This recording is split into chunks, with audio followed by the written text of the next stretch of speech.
Salut tout le monde, c'est Adou. Aujourd'hui, je vais vous montrer comment j'arrive à m'amuser dans des vents oscillant entre 0, oui, j'ai bien dit 0, et 10 nœuds. Cette vidéo, on va la faire avec les foils d'Alpinefoil, le modular et les ailes DW, principalement la 1370 et pardon, la grosse, je sais pas, 1680. Je vais vous expliquer comment je les utilise et je vais vous donner des petits conseils pour mieux voler, décoller plus tôt et bien voler dans le light, voire l'hyper light wind. C'est parti, mon kiki.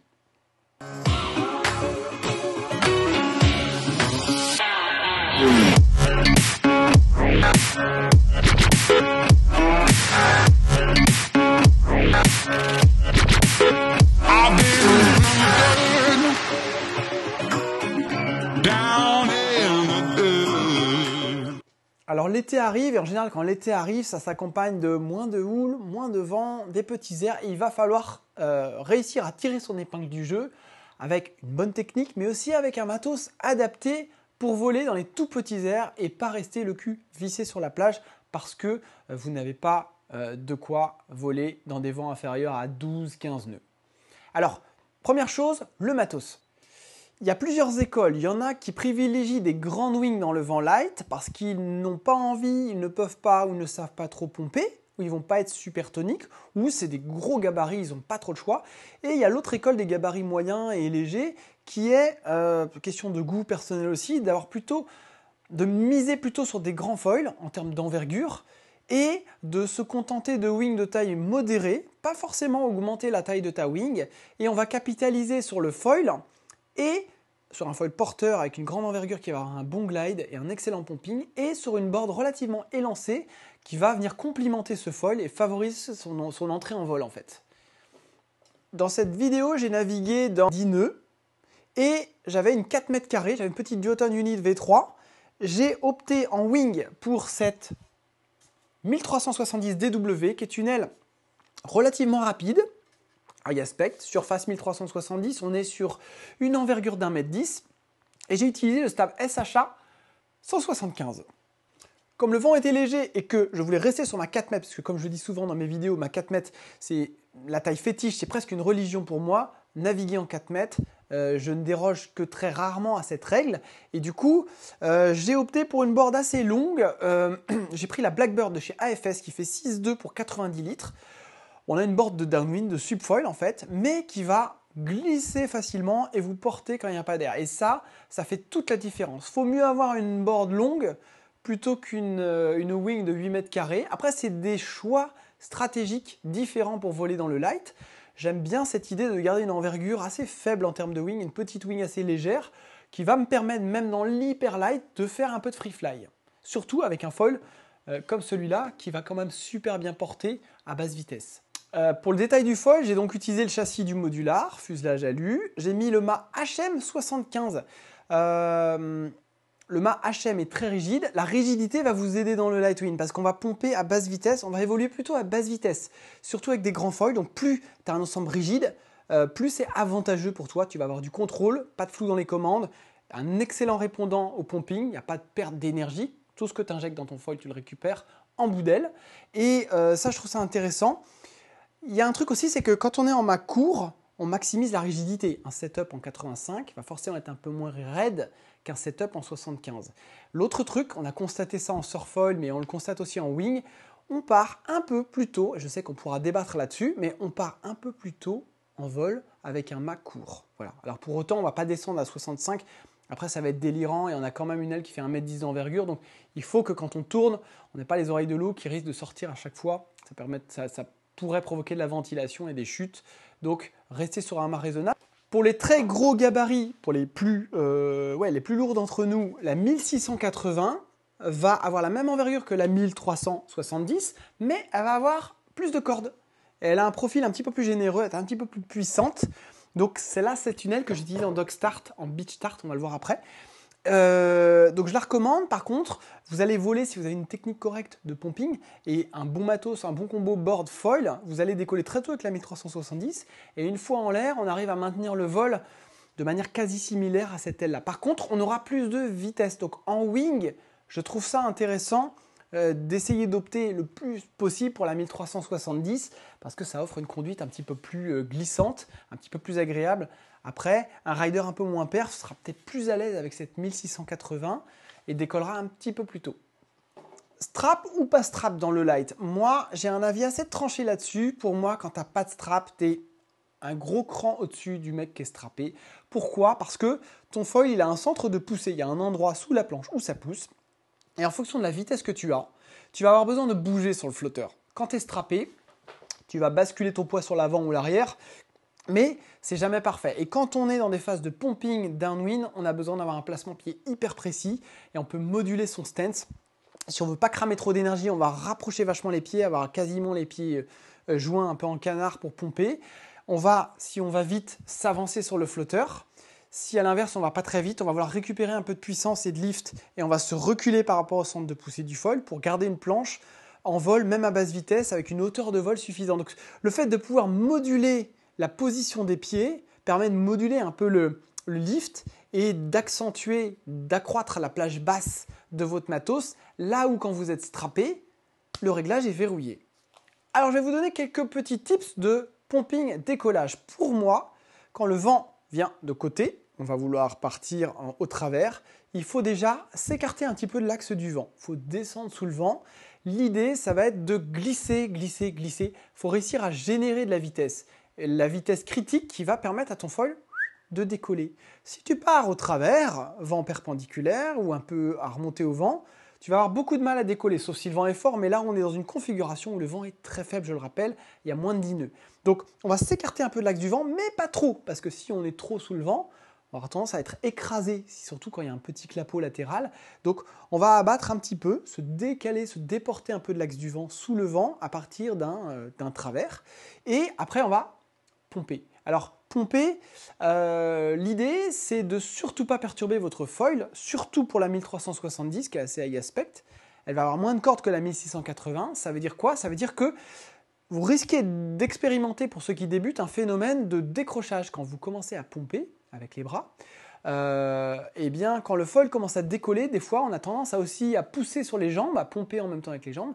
C'est un peu l'erreur dans le light wind parce que si vous avez un foil qui n'est pas suffisamment puissant, la 1680 pardonnera des appuis assez forts sur les pieds au décollage parce qu'elle a énormément de tolérance basse vitesse. La 1370 sera un peu moins tolérante à basse vitesse et il se peut que si tu l'asticotes trop avec les jambes en pumping, elle décroche, donc ta planche replaque et tu repars de zéro, il faut recommencer à pomper, générer de la vitesse. Donc ce que je vous invite à faire dans le très light, c'est de pomper avant tout avec les bras, pomper avec la wing. Et on a le bas du corps verrouillé, on va pomper, pomper, pomper. L'idée c'est de faire accélérer ma planche sur un travers légèrement abattu et de générer cette glisse qui va faire décoller mon foil. Quand mon foil va décoller, qu'est-ce que je fais? Je continue à pomper, je ne m'arrête pas, surtout pas. Je continue à pomper, mais je vais commencer également à cumuler ce pumping bras-wing, gréement, avec un pumping foil, avec les jambes. Donc je vais commencer à pomper sur le foil. Mais je ne vais pas pomper comme un âne, on ne va pas faire des gros coups de marsouinage, on va pomper avec une faible amplitude. Pour accompagner le pumping des bras, on va commencer à pomper sur le foil. Et le fait de pomper sur le foil, pour ceux qui ont fait du dog start, du pumping, ils savent très bien que c'est ce qui accroît la vitesse du foil sous l'eau, de la planche. Ça va vous aider à accélérer et à générer cette vitesse qui petit à petit vous permet de pomper beaucoup plus fort dessus et puis d'arrêter de pomper quand vous avez une vitesse suffisante. Donc la clé en synthèse, c'est de vous concentrer sur l'idée de générer de la vitesse horizontale. On ne cherche pas à décoller vers le haut, c'est vraiment la vitesse horizontale, la projection qui va vous aider à décoller. Donc il faut un décollage linéaire et pour que ce décollage soit le plus rapide, le plus efficace possible et sans parasite, il faut vraiment avoir un pumping essentiellement avec les bras pour accélérer à plat sur l'eau. Concernant le placement de la wing pour pomper, là c'est un vaste sujet, il faudrait presque faire une vidéo dédiée, mais en gros, il faut avoir en tête que si ta wing est trop basse, si ta wing est basse, tu vas avoir une traction vers l'avant, mais il faut quand même aussi alléger un peu le flotteur et accompagner cette sustentation que la wing peut te donner en ayant un placement de la wing un peu haut. C'est pas une aile de kite, il ne faut pas être en mode parasol, mais il ne faut pas non plus être en mode voile de windsurf, c'est-à-dire qu'il faut avoir les bras un peu levés, 3/4, vous visez un peu la lune là, et l'idée c'est de pomper en ayant un mouvement comme si vous alliez chercher les nuages et les ramener vers vous, quoi. Il faut avoir ce pumping qui ne soit pas uniquement latéral, mais qui ait un petit peu de verticalité dans votre pumping pour vous arracher un peu de l'eau et vous aider à monter. Il faut aller chercher un peu le ciel avec. L'idée, c'est ça. Donc, important de bien placer la wing, bien tendre le bras avant, aller chercher le vent vers l'avant, un peu comme si vous pagayiez en sup. Il faut aller chercher le vent un peu là-haut et le ramener vers vous, quoi. Au niveau de la wing, ce qui est super important dans le light, c'est d'être très vigilant sur votre gonflage. Il y a des préco-gonflages chez les constructeurs. Les pompes manomètres fonctionnent plus ou moins bien, mais ce qui est important, c'est de se dire que si ta wing est très rigide, tu vas avoir très peu de pertes d'énergie quand tu pompes. Tu vas capter un maximum de vent et retenir un maximum d'air dans ta wing et dans ton pumping. Et du coup, tu vas décoller plus tôt. Si ta wing est un peu sous-gonflée, elle va faire le poulpe, elle va évacuer de l'air, tu vas perdre de l'énergie et de la puissance à bas régime et ça ne va pas t'aider à décoller tôt. Allez, quelques séquences de nav et je vous donne des petits tips aussi une fois qu'on est en vol. Comment ça se passe dans l'hyper light wind.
Pour bien voler dans l'hyperlight, il y a des astuces. Bien sûr, si tu as une bonne condition physique, ça va t'aider.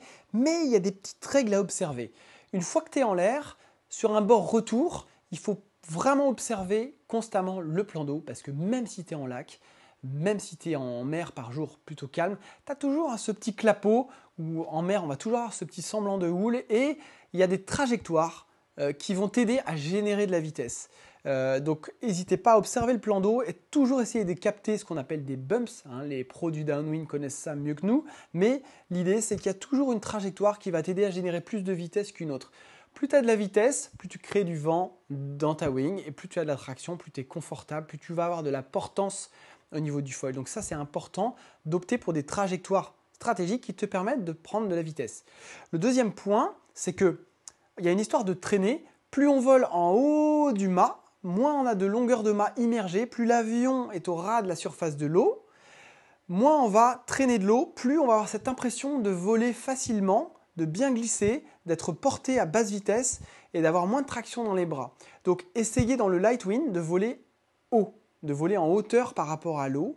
Bien sûr, il ne faut pas que l'avion sorte de l'eau, que les ailes sortent de l'eau parce que vous allez décrocher, vous allez ventiler, mais on essaie de voler haut dans le light wind. On a beaucoup plus de portance et plus de glisse, plus de vitesse.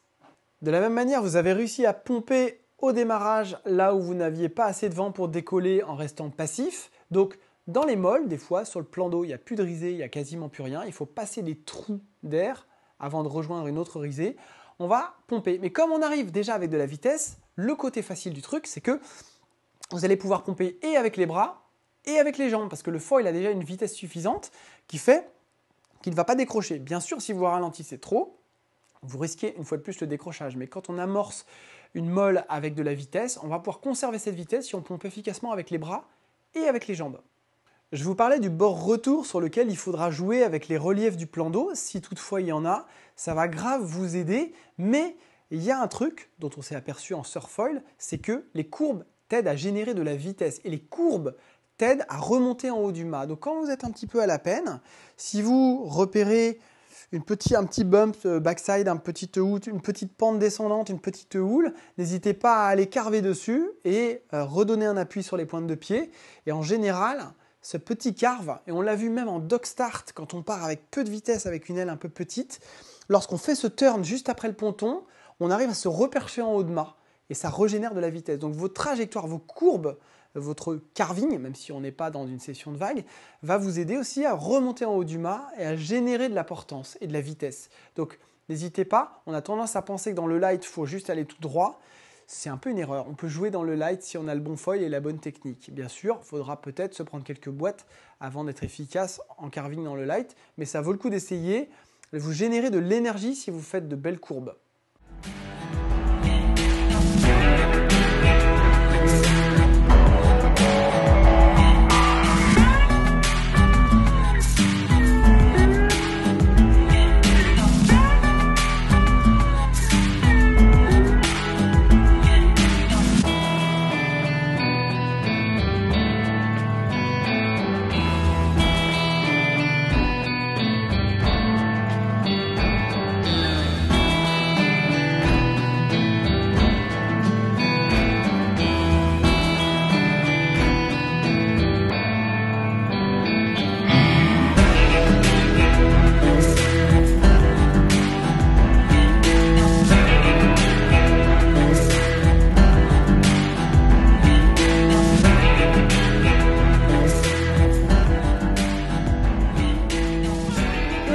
Si il y a moins de 5 nœuds, s'il y a 0 nœud, qu'est-ce qu'on fait? Eh bien, moi, je voulais faire un petit focus sur cette 1680.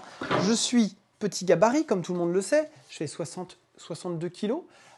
Et celle-là en wing, je l'utilise pas trop parce que j'en ai pas besoin. Je pars tellement tôt avec la 1370 que j'ai pas besoin de cette aile. Alors l'année dernière, je l'avais testée en dog start et j'avais dit, elle est bien, elle porte à très basse vitesse. Pour apprendre le dog start, ce sera top. Mais moi, je préfère la 1370 parce que même en départ ponton, elle est plus rapide.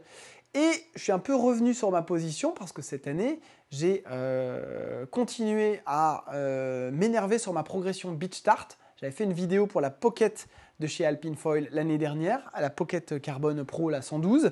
Et j'avais ce foil-là. Je débutais, je m'étais pris beaucoup de boîtes, mais j'avais réussi à beach starter. Et cette année, j'ai réitéré l'expérience en modular cette fois-ci. L'avantage du modular, je le rappelle, c'est que tu peux mettre du mât carbone de différentes tailles, mais tu peux aussi mettre du mât alu. Typiquement, en wing, je suis en mât carbone. En Surfoil Beach Start, j'ai un setup qui va être moins onéreux. Je vais avoir le mât de 65 parce que je veux peu de hauteur pour partir de la plage. Et je vais avoir un mât qui va être court, qui va être très rigide. Donc j'ai utilisé le modular mât 65, un stab custom que j'avais pour le coup. Et j'ai utilisé cette 1680.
Clairement, merci Alpine Foil parce que ce combo de la Pocket qui est hyper fine, basse, le mât court et l'aile qui n'a pas énorme de dièdre au final et qui est super porteuse à basse vitesse, ça m'a débloqué en beach start. Ça y est, j'y arrive vraiment bien et du coup, j'ai pu passer sur des ailes nettement plus petites. Donc c'est chouette parce que j'ai réussi à apprendre avec ça. Maintenant, quand les conditions sont difficiles, ça reste le combo le plus facile que j'ai dans mon quiver parce que l'aile a énormément de portance à basse vitesse. Alors là où un mec qui apprend, ou une fille qui apprend le dog start, va peut-être être bien avec ça, moi j'en ai plus besoin parce que j'ai pris du niveau. Mais quand on parle de beach start où on remet les compteurs à zéro, là le petit Hadou, il a bien besoin de cette aile pour décoller dans 3 fois rien et quand il n'y a pas beaucoup d'eau. Voilà, c'était tout pour ces petits conseils, ce petit bout de session en Alpine Foil. C'était sympa de renaviguer régulièrement en Alpine, en Beach Start, Pumping et en Wing dans l'Ultralight. N'hésitez pas à poser vos questions en commentaire, vous abonner à la chaîne, vous pouvez aller sur le forum. Les foils Alpine Foil sont référencés sur le forum et il y a des nouvelles choses qui arrivent, notamment le mât Hawk en version HM. Et comme maintenant, je fais également du surfoil avec des grands mâts 85, et bien on va pouvoir le mettre à l'épreuve sur la wing, mais aussi sur d'autres pratiques. J'ai hâte d'y être. D'ici là, je vous dis à plus, c'était Adou, bye bye.